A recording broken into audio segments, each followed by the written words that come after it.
What's going on, everybody? It's Nick Payne with Facemask Fantasy, taking a look today at the Baltimore Ravens wide receivers and which, if any, have any fantasy appeal for the 2023 season. We expect to see a revamped Ravens offense this year under Todd Monken, Baltimore's new offensive coordinator. The new-look Ravens, simply put, are expected to throw more and run less than they did with previous offensive coordinator Greg Roman, and the pace of play has reportedly been much faster this year in training camp.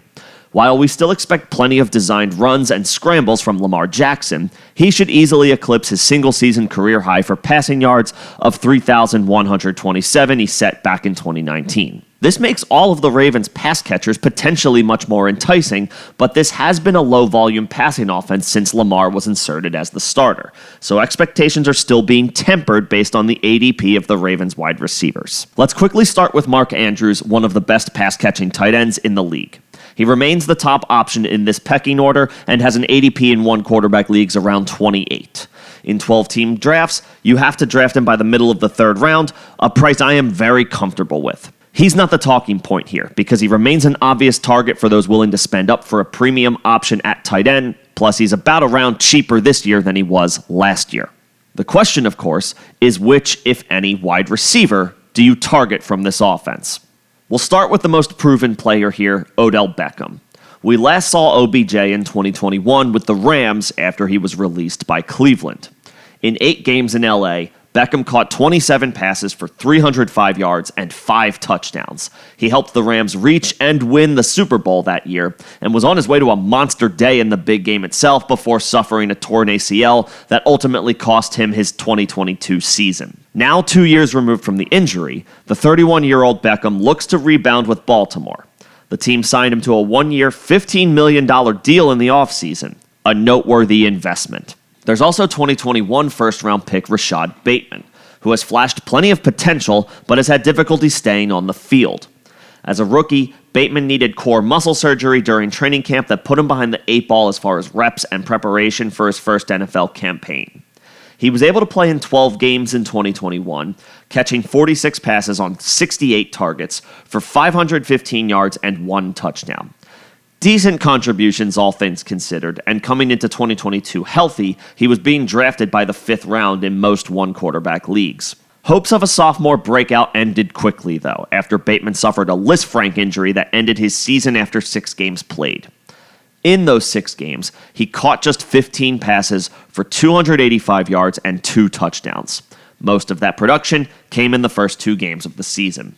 The Ravens are so far being cautious with Bateman this offseason as he works his way back to form. For whatever it's worth, Lamar referred to Bateman as quote-unquote wide receiver 1 earlier in the offseason. Finally, there's 2023 first-round pick Zay Flowers. Flowers spent all 4 college years at Boston College, breaking out as a sophomore during the 2020 season when he corralled 56 catches on 106 targets for 892 receiving yards and 9 touchdowns in 11 games played. He averaged almost 16 yards per catch that year and saw his target share go up from 14% his freshman year to 27% as a sophomore. Flowers' numbers dipped a bit in his junior season, but a lot of that can be attributed to mediocre quarterback play. He still easily paced the Eagles in all receiving categories, and his senior year numbers bounced back nicely. Flowers set personal bests across the board in 2022. 78 catches on 130 targets for 1,077 yards and 12 touchdowns in 12 games played. Nobody else on the team came close to those numbers, and the Eagles struggled to run the ball, so Flowers was able to succeed despite being the clear top threat for opposing defenses to key on. Ravens beat reporters indicated early on that Flowers has looked like the best receiver in camp, but how much success he finds as a rookie is yet to be determined. As it currently stands, according to Underdog Fantasy, Flowers has an ADP of 84, Bateman has an ADP of 95, and Beckham has an ADP of around 109.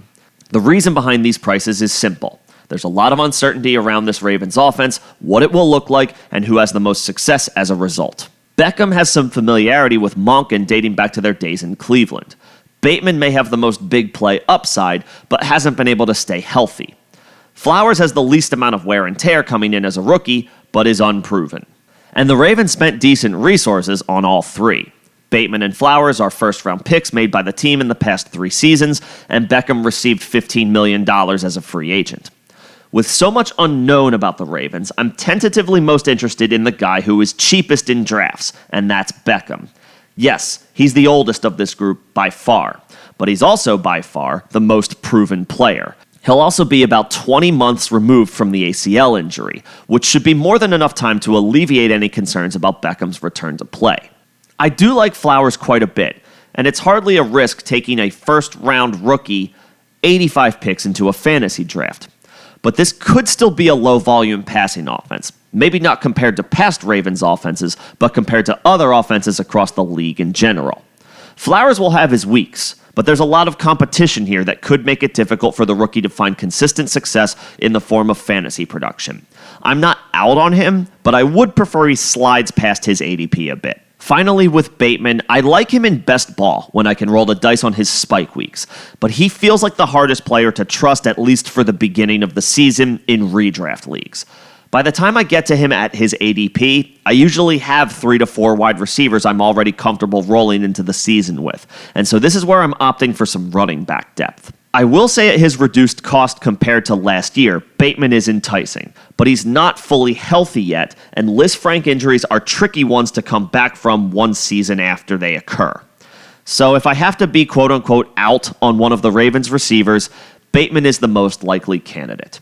We'll, of course, continue to monitor any training camp developments with the Baltimore offense leading up to your redraft drafts, but what do you guys think about this situation? Put any thoughts you have in the comment section below, and we can have a conversation about this. Till then, this is Nick with Facemask Fantasy. Don't forget to subscribe. Thanks for listening.